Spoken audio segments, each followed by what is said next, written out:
नमस्कार। आप सभी का स्वागत है और आप देख रहे हैं अपना यूट्यूब चैनल रीमेक एडुपात। आज हम लोग जो पॉलिटी की यानी वर्ग 8 के सामाजिक, आर्थिक और राजनीतिक जीवन पाठ में और उस पूरे किताब में जो पॉलिटी से संबंधित प्रश्न हैं, यानी पूरे पाठ में जो भी उस किताब में प्रश्न हैं, इम्पॉर्टेंट फैक्ट्स जो याद करने लायक हैं, जो प्रतियोगी परीक्षाओं में उससे संबंधित प्रश्न आते हैं, मैं उसको लेके आया हूँ। मैंने इसमें अलग से कहीं कुछ चीज़ें नहीं डाला है। मैं आगे इससे व्यापक स्तर पे पूरे एक बड़ा वीडियो बनाऊंगा, उस पर एक 2-3-4 वीडियो की सीरीज बनाऊंगा जिसमें पॉलिटी से बहुत सारे प्रश्न आपको रहेंगे। चूँकि आपको इस पुस्तक से जो चीज़ें आगे आने वाली प्रतियोगी परीक्षा में पूछने का जो एक केस हो रहा है और बताई जा रही है, इसलिए मैं इस पुस्तक से लेके आया हूँ। तो नहीं कि ये नहीं सोचिएगा कि इस तो बहुत सारा इसके अलावा प्रश्न हो सकते हैं, चूँकि प्रश्न और प्रतियोगी परीक्षा का ये क्षेत्र बहुत व्यापक नहीं है जो आगामी आने वाले दिनों में होना है। तो उसमें जो प्रश्न पूछेंगे उसी से रिलेटेड और इस किताब में जो है वहीं लेके मैं आया हूँ। आगे इससे आगे और भी जो वीडियो आएंगे उसमें बहुत सारे प्रश्न और रिलेटेड आएंगे। तो आइए वीडियो को देखते हैं और जानते हैं क्या है इन कुछ पाठों में उसके प्रश्नोत्तर। आइए देखते हैं। इसमें मैं आपको 7वें, 8वें, 9वें पाठ से प्रश्न लेके आया हूँ। अब देखिए इसमें क्या है। इसमें पांचवा, ये जो अभी हम देख रहे हैं ये 5वें पाठ का है। उच्च न्यायालय की स्थापना सबसे पहले 1862 में कोलकाता, मुंबई और चेन्नई में की गई। किसने उच्च न्यायालय की स्थापना? 1862 में। पूछता है 1862 में उच्च न्यायालय की स्थापना कब की गई? 1862 में कोलकाता, मुंबई और चेन्नई में की गई। दिल्ली उच्च न्यायालय की स्थापना कब हुई थी? 1966 में। आपको कब हुई? 1966 में। वर्तमान में भारत में कुल 25 उच्च न्यायालय हैं। ठीक है। आंध्र प्रदेश के अमरावती में देश का 25वां उच्च न्यायालय स्थापित किया गया है। आंध्र प्रदेश की राजधानी जो पहले हैदराबाद होती थी अब क्या हो गई है? अमरावती। यहाँ 25वां उच्च न्यायालय आपको स्थापित किया गया है, तेलंगाना जब अलग हो गया है। तो भारत सरकार का विधिक सेवा प्राधिकार अधिनियम 1987 पारित किया गया, जो नवंबर 1995 से प्रभावी है। भारत सरकार विधिक सेवा प्राधिकार अधिनियम 1987 पारित किया गया, जो आपको 9 नवंबर 1995 से प्रभावी है। क्लियर है? 25 उच्च न्यायालय है, ध्यान है। दिल्ली उच्च न्यायालय की स्थापना 1966 में हुई। उच्च न्यायालय की स्थापना 1862 में कोलकाता, मुंबई और चेन्नई में की गई। आइए आगे देखते हैं। आगे क्या है? छठा, न्यायिक प्रक्रिया। अब देखिए न्यायिक प्रक्रिया अभी हमने 5वां देखा, अब छठा चैप्टर में क्या है? महत्वपूर्ण चीज़ों से क्या है आपको? एफआईआर। एफआईआर का मतलब क्या होता है? First information report. क्लियर है? और एफआईआर क्यों किया जाता है? कोई भी अगर आपको झंझट होता है तो क्या हो जाता है? आपको जाके थाने में एक रिपोर्ट लिखाई जाती है, उसमें आप इंटरनेट के माध्यम से भी भेज सकते हैं। आप उसको कोई भी इंचार्ज जो है उसको इनकार नहीं कर सकता है एफआईआर दर्ज करने से। ठीक है। और आपको एक पावती भी, एफआईआर उस थाना में दर्ज कराई जाती है तो आपको एक पावती भी उसके लिए मिलता है। आइए देखते हैं। किसी भी गिरफ्तार व्यक्ति को 24 घंटे के अंदर उसे मजिस्ट्रेट के सामने पेश यानी प्रस्तुत करना आवश्यक होता है। कितने दिन? 24 घंटे। कोई भी गिरफ्तार व्यक्ति होता है तो 24 घंटे के अंदर उसे मजिस्ट्रेट के सामने पेश या प्रस्तुत करना आवश्यक होता है। ठीक है। ध्यान रखने की बात है 24 घंटा। सत्र न्यायाधीश मजिस्ट्रेट से ऊपर होते हैं और मजिस्ट्रेट का फैसला बदल सकते हैं। क्लियर है? ये एक हायरार्की है, यानी सत्र न्यायाधीश जो हैं आपको सेशन जज जो हैं मजिस्ट्रेट से ऊपर होते हैं, और अगर कोई मजिस्ट्रेट फैसला दिया है तो सत्र न्यायाधीश क्या कर सकता है? उसको बदल सकता है। सभी राज्य का एक उच्च न्यायालय होता है जो उस राज्य की सबसे बड़ी कचहरी होती है। उच्च न्यायालय सत्र न्यायालय से ऊपर होता है। ठीक है। आपको अभी पता चला सत्र न्यायालय उच्च न्यायालय से, उच्च न्यायालय जो है सत्र न्यायालय से ऊपर होता है, और सत्र न्यायालय के जो फैसलों को कौन बदल सकता है? उच्च न्यायालय बदल सकता है। अब देखिए उच्च न्यायालय में अभियुक्त या गवाह नहीं बुलाए जाते, वहाँ केवल जानकारी के फाइल के आधार पर फैसला लिया जाता है। बहुत महत्वपूर्ण और इम्पोर्टेंट जानकारी है। उच्च न्यायालय में अभियुक्त जो है ना उसको नहीं बुलाया जाता है। क्या होता है? जो कागजात होते हैं और साक्ष्य होते हैं उसी के आधार पर सारा काम वहाँ होता है। बिहार राज्य का उच्च न्यायालय कहाँ है? पटना में है। मारपीट, चोरी डकैती, मिलावट करना, रिश्वत लेना, दहेज लेना, हत्या, खतरनाक दवाएं बनाना इत्यादि कौन से मामले हैं? फौजदारी मामले हैं। यानी मारपीट, खून खराबा, ये सब जो होता है ना, छीना झपटी, सब फौजदारी मामला में जाता है।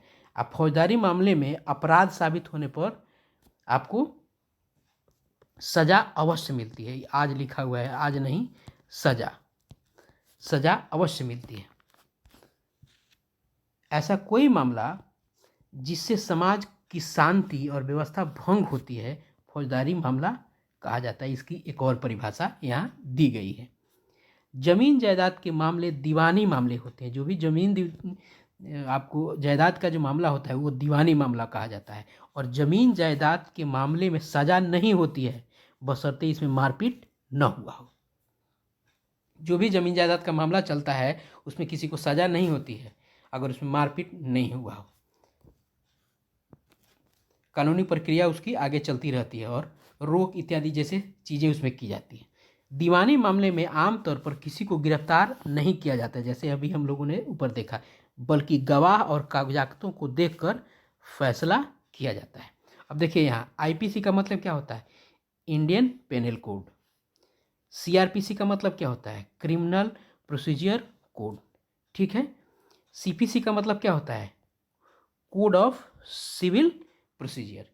इसको याद रखना। आईपीसी का मतलब इंडियन पेनल कोड, सीआरपीसी का मतलब क्रिमिनल प्रोसीजर कोड, सीपीसी का मतलब कोड ऑफ सिविल प्रोसीजर। ठीक है। आइए आगे देखते हैं। आगे क्या है, आईपीसी की धारा 326, यदि कोई खतरनाक हथियार जैसे आग्नेयास्त्र, चाकू, हानिकारक पदार्थ जैसे जहर, संक्षारक आपको पदार्थ, आग, विस्फोटक, अनुभाग में निर्दिष्ट किसी अन्य साधन का उपयोग करके किसी अन्य व्यक्ति को गंभीर या आपको गंभीर चोट पहुंचाता है तो आईपीसी की धारा 326 लगती है। क्लियर है। आपको क्या आता है इसमें, आग्नेयास्त्र आता है, चाकू आता है, जहर आता है, क्षारक पदार्थ आता है, आग, विस्फोट इत्यादि आते हैं। और इसके तहत अगर किसी को ये क्या होता है, अगर आपको ये नुकसान पहुंचाता है तो क्या होता है, उसमें 326 की धारा लगती है। इस किताब में इस 326 का जिक्र है, इसलिए मैंने इसको लाके यहाँ रखा है। आगे देखिए, आगे आते हैं पैक्स। पैक्स यानी primary agriculture credit cooperative society. ये बहुत लोगों को जानकारी नहीं होती, इसको याद रखना है। जो पैक्स होता है, बहुत सारे लोग पैक्स शुद्ध लिखते नहीं है। पैक्स होता क्या है कि primary agriculture credit cooperative society. वर्तमान में बिहार में पंचायतों की संख्या 8406 है। वैशाली पाटलिपुत्र दुग्ध उत्पादक सहकारी संघ लिमिटेड को पटना डेयरी के नाम से भी जानते हैं। जब पर्याप्त पौष्टिक भोजन के कारण कुपोषण से हुए कमजोरी आने वाले संतानों में दिया जाता है तो उसे चिरकालिक भूख कहा जाता है। मान लीजिए अगर कोई कुपोषण से कोई कमजोरी है, आगे आने वाला संतान को मिलता है तो उसको चिरकालिक भूख कहा जाता है। शरीर के लिए पर्याप्त आहार का लंबे समय तक न मिल पाना ही कुपोषण कहलाता है। NFHS national family health survey का फुल फॉर्म है किसका, NFHS का। मनरेगा के तहत इच्छुक लोगों को उनकी पंचायत क्षेत्र की सीमा के आसपास एक वर्ष में सरकार 100 दिन का रोजगार उपलब्ध कराने की गारंटी देता है। क्लियर है। FCI क्या है, food corporation of India. FCI क्या है, फूड कॉर्पोरेशन ऑफ इंडिया, भारतीय खाद्य निगम। FCI का गठन 1864 में किया गया था। किसानों की उनकी फसल के लिए पहले से ही घोषित कीमत दी जाती है, उसी मूल्य को न्यूनतम मूल्य कहते हैं। उसको क्या कहते हैं, MSP यानी मिनिमम सपोर्ट प्राइस। यस, ये पूछता है फुल फॉर्म। MSP दे देगा और 4 ऑप्शन में गलत आपको एक सही दे के और 3 आपको गलत आपका उसका